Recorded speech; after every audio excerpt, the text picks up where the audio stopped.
Okay, so today's lesson, last one for the week, is on subtracting polynomials.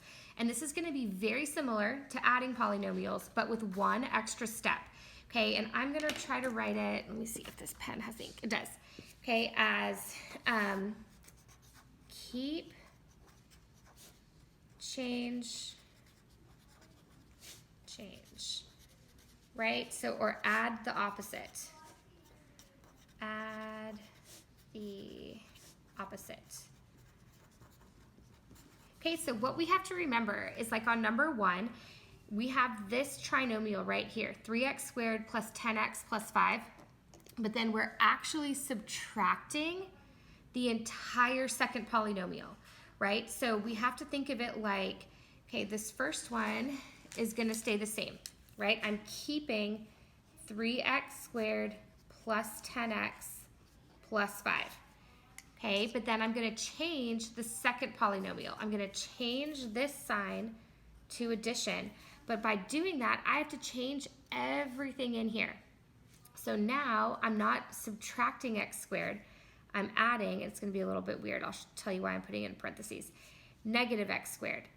And then I'm adding the opposite of negative 4x, which is plus 4x.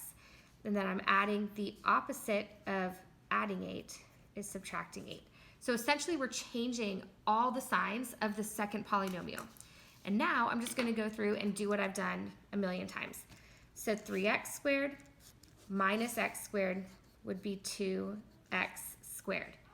And then I have 10x plus 4x is plus 14x.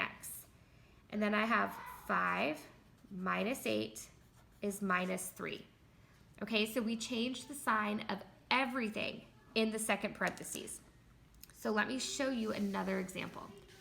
Okay, so let's look at number 2. So we're going to keep negative 4a minus 3b plus 5c minus 8. But now we're changing everything in the second one. So instead of being 8a, it becomes minus 8a. Instead of being minus 2c, it becomes plus 2c.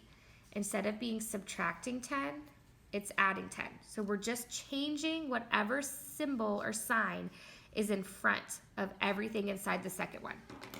So now when I'm combining, I have negative 4a minus 8a is negative 12a.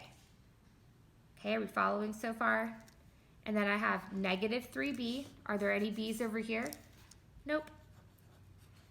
And then I have 5c plus 2c is 7c. And then at the very end, negative 8 plus 10 is plus 2. Okay, let's look together at number 3. So again, my first one is staying the same. It's staying 14a plus 2b minus 5c. But then I'm going to change everything in the second one.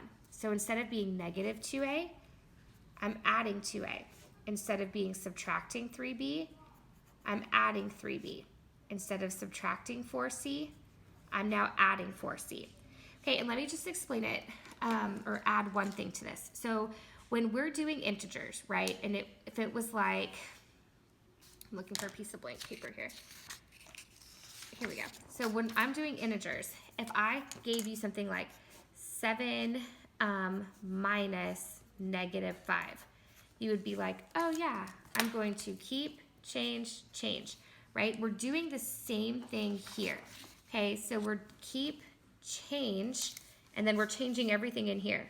Plus, plus, plus, right? So that's essentially what we're doing. So now I get to go through and solve, or sorry, not solve, simplify it like normal. So 14a plus 2a is 16a. 2b plus 3b is 5b. And then minus 5c plus 4c, right? If we took 5 away and then added 4, that's the same as subtracting 1. Okay, you don't have to write that one. You can if it helps you. Some people it really helps, but you don't have to. And there you go.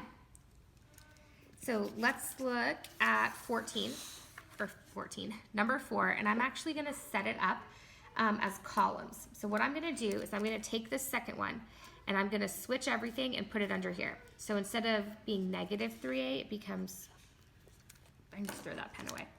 It becomes plus 3a.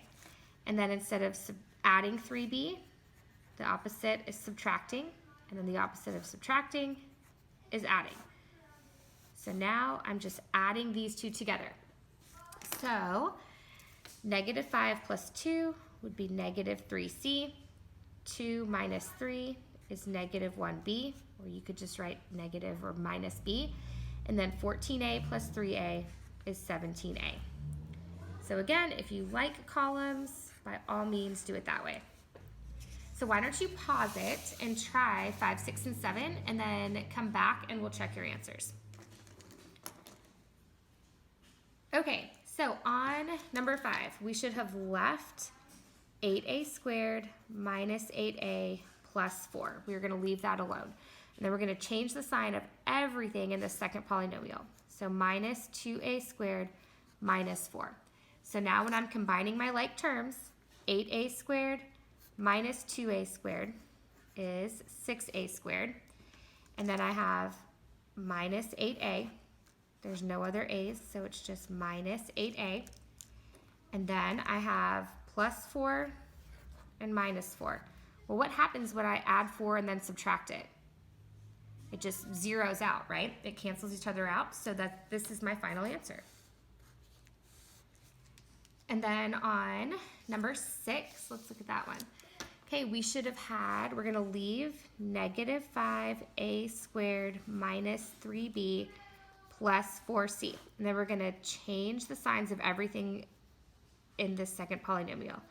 So minus 5b plus 2c, right? Because we're subtracting 5b and we're subtracting 2c, which is just adding.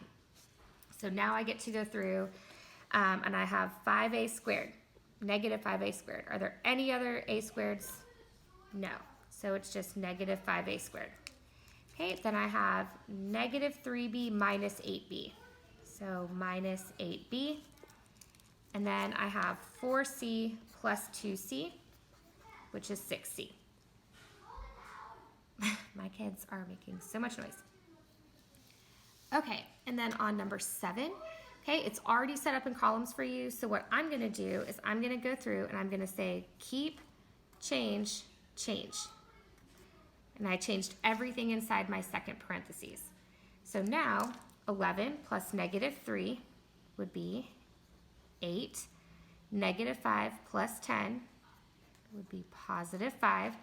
And 10 plus negative 2 would be positive 8. Okay, but again, you do not have to do it like that. You can go ahead and write it out where you're like, I'm going to keep 10x squared minus 5x plus 11. And then I'm going to change everything. So that's going to be minus 2x squared plus 10x minus 3. And then you can go through and group them. So you would have 10x squared minus 2x squared is 8x squared. And then negative 5x plus 10x is plus 5x. And then 11 minus 3 is 8. Do y'all see how that's the exact same? Okay, so whether you use columns or whether you just do it linearly, right? Like what's in a line, it doesn't matter to me. Okay, so your homework today is only 9 questions. And again, whether you want to use scratch paper or not is up to you, but our answers are gonna go up here. And again, if it was me, just knowing my personality, how I like to do things, I would probably go through and rewrite this whole second thing, okay? If you want to just like go with your pen and do it inside or pencil, that's fine, but I tend to make mistakes when I do it that way. So for me personally, I'm gonna go through and I'm gonna say I'm keeping this first one and then I'm changing everything in the second. So that's gonna become minus 3x squared plus 2x minus 1. And now I feel better about going through and adding or combining my like terms. So then I would have negative 8x squared minus 3 is negative 11x squared. And then I have negative 4x plus 2x is negative 2x. And then I have 10 minus 1 is 9. Okay, up to you how you do it, but I just need to make sure that your answers are clearly written, okay, next to the problems down there on the side. And if you guys have questions, okay, feel free to reach out to me if I need to set up a Zoom call today, if you need like more help, more explanation, or Flipgrid, or whatever is easiest. I am open to whatever y'all need.